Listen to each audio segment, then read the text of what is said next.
Morning mga kabagwis. Kakagising lang. Again, wala na naman tayong almusal, wala na naman tayong hilamos, toothbrush. Aabang na naman tayo sa mga ibon natin. Excited ako kasi kabanatuan na to. So malayo na to, 100 plus kilometer na.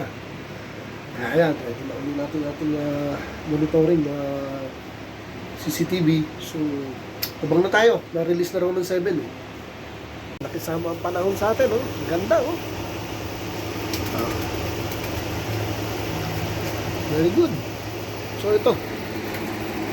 Uy, may one eye called si Tatang. Sabi nga, bigyan kita ng draft. Yun din, may one eye called. Puro may one eye called sa mga ibong mo. Ito eh, asawa ni Black dito.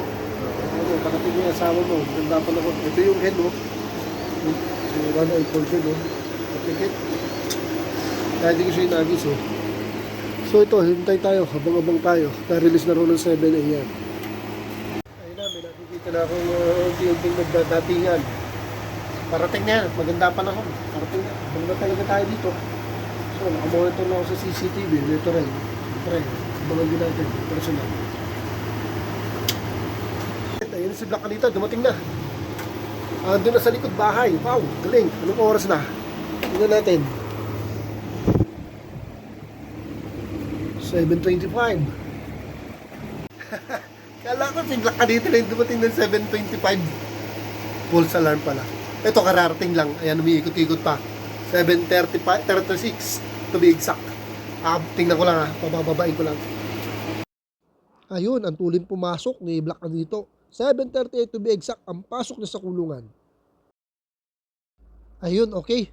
Even late na sila dumating. 9:28 to be exact. Pero malamang ko kanina pa to dumating. Kaya ako sinilip kasi nakita ko sa CCTV may dumating.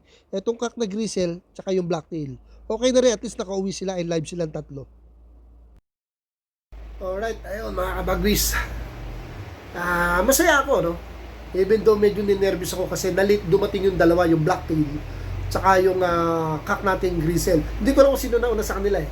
Dahil sa CCTV, pagpasok ko sa room, nakita ko may pumapagaspas dun sa taas ng kisame ng terrace. So, paglabas ko, ayun nga, andun silang dalawa sa trapdoor. Kita nyo naman sa video. It means, kanina pa sila dumating.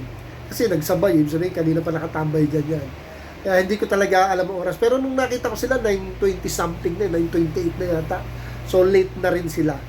Not like si Black Anito, talaga naman putang. Diba? Napakaaga, 7:38. Ganun talaga yun. So, at least masaya ako, live pa rin sila tatlo. At mahagis pa uli natin sila sa next training. Ganun talaga pagiging panshir, pagiging hilig sa pag-iibot kalapati. Minsan, hindi natin alam kung kailan sila mawawala. Ang mahalaga, ito inuuwian pa ako.